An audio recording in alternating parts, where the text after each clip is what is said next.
আসসালামু আলাইকুম। সংবাদে আপনাদের সবাইকে স্বাগত জানাচ্ছি। আমি ফিরোজ তোহা। শুরুতেই সংবাদ শিরোনাম। বাংলাদেশের সর্বশেষ গুরুত্বপূর্ণ আপডেট সংবাদে আপনাকে স্বাগত। শুরুতেই সংবাদ শিরোনাম, পরে বিস্তারিত। প্রথমেই জানাবো আমাদের হাতে থাকা সর্বশেষ গুরুত্বপূর্ণ সবথেকে তাজা আপডেট সংবাদ। ধানমন্ডিতে দরজা ভেঙে মিলল বিএনপি নেতার মরদেহ। চুয়াডাঙ্গা জেলা বিএনপির সাংগঠনিক সম্পাদক মির্জা ফরিদুল ইসলাম শিপলু মারা গেছেন আজ রাতে কোনো এক সময় ঢাকার ধানমন্ডিতে ছোট ভাইয়ের বাসায় তিনি মারা যান। এই ঘটনায় পুরো এলাকায় স্তব্ধ হয়ে গেছে, কারণ তিনি অত্যন্ত জনপ্রিয় একজন বিএনপির নেতা ছিলেন। এরপর জানাবো নির্বাচনের দিন গণভোট চায় বিএনপি এবং এনসিপি, কিন্তু জামাত চায় আগে। জুলাই সনদ বাস্তবায়নে আইনি ভিত্তি দিতে নির্বাচনের দিন গণভোটের আয়োজনের কথা জানিয়েছে বিএনপি এবং শিক্ষার্থীদের নতুন রাজনৈতিক দল এনসিপি। তবে জামাত জানিয়েছে একদিনে এতগুলো ভোট দিতে গেলে মানুষ কনফিউশনে পড়বে। জুলাই সনদের আইনি ভিত্তি দেওয়ার জন্য এই কমিশন এর পক্ষ থেকে নির্বাচনের আগেই গণভোটের আয়োজন করা উচিত বলে মনে করছে বাংলাদেশ জামাত ইসলাম। এদিকে আবার গণ অভ্যুত্থান হলে ৫ থেকে ৭টা হেলিকপ্টার লাগবে বললেন মঞ্জু। জুলাই সনদ বাস্তবায়নে রাজনৈতিক দলগুলোকে ঐক্যমতে আসার আহ্বান জানিয়ে আমার বাংলাদেশ পার্টি এবি পার্টির চেয়ারম্যান মুজিবুর রহমান মঞ্জু বলেছেন, যদি আপনারা আবার সাংবিধানিক বিতর্ক তুলে জুলাই সনদ বাস্তবায়নকে বিলম্বিত করেন তাহলে আরেকটা গণ অভ্যুত্থান অনিবার্য হয়ে পড়বে। তখন ৫-৭টা হেলিকপ্টার লাগবে, কারণ নতুন গণ অভ্যুত্থানে কাউকেই ছাড় দেওয়া হবে না। জানাবো যারা পে স্কেল কাঠামোর বাইরে রয়েছে। জুডিশিয়াল সার্ভিসেস পে কমিশন সভায় অধস্তন আদালতে সহায়ক কর্মকর্তা কর্মচারীদের দাবি নিয়ে কোনো আলোচনা না হয় ক্ষোভ প্রকাশ করেছে বাংলাদেশ বিচার বিভাগীয় কর্মচারী অ্যাসোসিয়েশন। এবং সর্বশেষ জানাবো সিলেটে যানজট নিরসনে এনসিপির ২৭ দফা দাবি। দেশজুড়ে বিভিন্ন জেলা জুড়ে আবার নতুন করে যানজটের সৃষ্টি হচ্ছে। আইনশৃঙ্খলার কিছুটা অবনতি হয় ৫ই অগস্টের পর থেকে। অনেকেই হাইওয়েতে রিকশাগুলো উঠে যাচ্ছে, অনেক ছোট ছোট গাড়িগুলো তারা হাইওয়েতে উঠে যাচ্ছে অবস্থায় প্রতিটি জেলায় জেলায় নানা রকমের সংকট দেখা দিয়েছে। সিলেটেও একইভাবে নতুন করে যানজট নিয়ে দুর্ভোগে পড়েছে সাধারণ মানুষ। তাই সিলেট জেলায় এই যানজট নিরসনে এনসিপির পক্ষ থেকে ২৭ দফা প্রস্তাবনা তুলে ধরা হয়েছে। প্রিয় দর্শক, এতক্ষণ শুনছিলেন সংবাদ শিরোনাম, এবারে বিস্তারিত। তবে তার আগে বন্ধুরা অনুরোধ থাকবে এই সংবাদটিতে একটি লাইক দিন। এই চ্যানেলে আপনি নতুন হয়ে থাকলে আমাদের সংবাদটি দেখতে দেখতে চ্যানেলটি সাবস্ক্রাইব করে রাখুন। কমেন্ট করে বন্ধুরা আপনার মূল্যবান মতামত জানিয়ে দিন আপনি বিশ্বের কোন দেশ থেকে বা বাংলাদেশের কোন স্থান থেকে আমাদের সংবাদটি দেখছেন এবং শুনছেন। আর বন্ধুরা সংবাদটি আপনার সোশ্যাল মিডিয়া ফেসবুকে শেয়ার করে বন্ধুদেরও দেখার সুযোগ করে দিন। গাজা যুদ্ধে আপনি যদি নিরীহ ফিলিস্তিনিদের ভালোবেসে থাকেন কমেন্টে ইয়েস লিখে বিশ্ববাসীকে জানিয়ে দিন। এবারে বিস্তারিত। ধানমন্ডিতে দরজা ভেঙে মিলল বিএনপি নেতার মরদেহ। চুয়াডাঙ্গা জেলা বিএনপির সাংগঠনিক সম্পাদক ফরিদুল ইসলাম শিপলু ৫০ মারা গেছেন আজ রাতে কোনো এক সময় ঢাকার ধানমন্ডিতে ছোট ভাইয়ের বাসায় তিনি মারা যান। রাতে তাকে মোবাইল ফোনে কল দেওয়া হলে তিনি ফোন রিসিভ করেনি। পরে সকালে দরজা ভেঙে তার লাশ উদ্ধার করা হয়। তার মৃত্যুর খবরে চুয়াডাঙ্গা পৌঁছলে জেলা জুড়ে শোকের ছায়া নেমে এসেছে।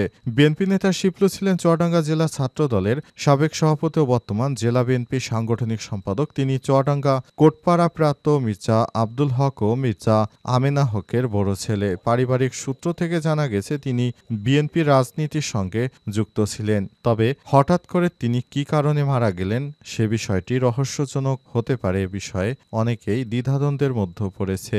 অনেকেই বলছে তাকে কেউ হত্যা করে থাকতে পারে। পুলিশের পক্ষ থেকে জানানো হয়েছে এই বিষয়টি নিয়ে আমরা তদন্ত করছি। যদি আইনগতভাবে কোনো সমস্যা থাকে বা তাকে কেউ হত্যাকাণ্ড করতে চায় কিংবা তার বিরুদ্ধে কেউ যদি তার এগেনস্টে কোনো কাজ করে থাকে সে বিষয়গুলো দেখতে শুরু করেছে। অন্তর্বর্তীকালীন সরকারের প্রধান উপদেষ্টার সময় বিএনপির নেতাকর্মীদের বিজয় অনিবার্য তারা মনে করছেন এবং এই সময় তাদের একজন নেতা মারা যাওয়া মানে তারা খুব ভেঙে পড়েছে। এ ব্যাপারে চুয়াডাঙ্গার নেতৃত্ববৃন্দরা বিভিন্ন বিষয় দেখভাল করার জন্য তারা ইতিমধ্যেই তদন্ত কমিটি গঠন করার জন্য আহ্বান জানিয়েছে। নির্বাচনের দিন গণভোট চায় বিএনপি, এনসিপি, জামাত চায় আগে। জুলাই জাতীয় সনদ বাস্তবায়নে জনগণের অংশগ্রহণ নিশ্চিত করা এবং তাদের সম্মতির জন্য গণভোটের আয়োজনের ব্যাপারে সব রাজনৈতিক দল একমত হয়েছে। তবে গণভোট আয়োজনের সময় নিয়ে বিএনপি ও জামাত ইসলামের মধ্যে ভিন্নমত রয়েছে। আজ রাজধানীর ফরেন সার্ভিস একাডেমিতে জাতীয় ঐক্যমত্য কমিশনের আলোচনা শেষে কমিশনের সহসভাপতি অধ্যাপক আলী রিয়াজ এ বিষয়টি জানিয়েছেন। তিনি বলেন, জুলাই জাতীয় সনদ বাস্তবায়নে গণভোটের ব্যাপারে সব রাজনৈতিক দল একমত হয়েছে। তবে বিএনপি এবং এনসিপি বলছে, আসন্ন জাতীয় সংসদ নির্বাচনের দিনই আলাদা ব্যালটে আয়োজন করতে ভালো হয়। অন্যদিকে জামাত ইসলামী বলছে, নির্বাচনের আগেই গণভোট হলে ভালো হয়। এটি জাতীয় সনদ বাস্তবায়নের ব্যাপারে রাজনৈতিক দলগুলোর প্রথম পদক্ষেপ। অন্যান্য বিষয়ে রাজনৈতিক দলগুলোর মধ্যে এভাবে ঐক্যমত প্রতিষ্ঠিত হবে বলে আশা করেন তিনি।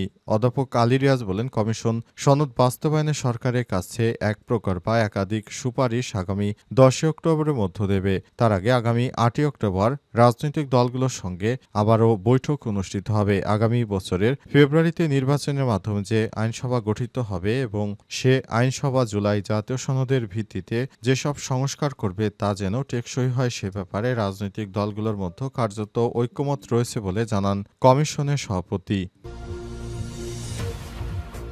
আবার গণঅভ্যুত্থান হলে 5 থেকে 7টা হেলিকপ্টার লাগবে বললেন মঞ্জু।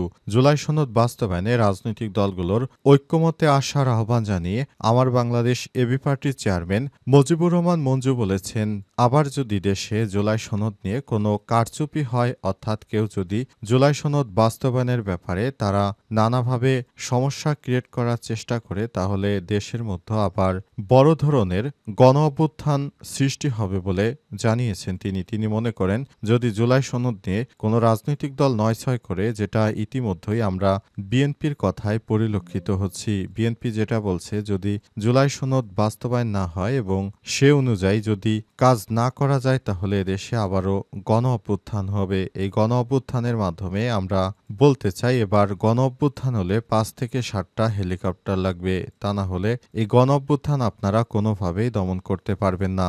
বিগত স্বৈরাচারী সরকারের সময় যেভাবে আমাদের রক্ত ঝরিয়েছে, আবার নতুন বাংলাদেশে যদি একই কায়দায় আমাদের গণ অভ্যুত্থান করে আমাদের দাবি দাওয়াগুলো আদায় করে নিতে হয়, এ বিষয়টি অত্যন্ত দুঃখজনক বলে মনে করেন মুজিবুর রহমান মঞ্জু। তিনি আরো বলেন, নতুন বাংলাদেশ গড়ার জন্য শিক্ষার্থীরা যে জীবন দিল, এ ব্যাপারে সনদ বাস্তবায়নের পক্ষে কোনো প্রশ্ন থাকারই কথা ছিল না। কিন্তু দেখা যাচ্ছে বিভিন্ন বিষয় নিয়ে একটি রাজনৈতিক দল তারা নোট অফ ডিসেন্ট দিচ্ছেন এবং এ বিষয়টি খুবই দুঃখজনক ব্যাপার। কারণ জুলাই সনদ বাস্তবায়ন না হলে দেশে যে আন্দোলন করেছে তাদেরকে বিদ্রোহী হিসেবে ভবিষ্যতের কোনো সরকার তাদেরকে ফাঁসির দড়িতে ঝুলাবে। সুতরাং শিক্ষার্থীদের বিষয়টি মাথায় রেখে রাজনৈতিক দলগুলো এই ব্যাপারে কোনোরূপ কথাবার্তা বলা ছাড়াই যদি তারা কোনো সিদ্ধান্ত গ্রহণ করত, এই বিষয়টি খুবই ভালো হতো বলে মনে করেন তিনি। তাই নতুন বাংলাদেশ গড়তে জুলাই সনদ নিয়ে কোনোরূপ মিথ্যার আশ্রয় নিলে এই সরকারকে 5 থেকে 7টি হেলিকপ্টার লাগবে এবারের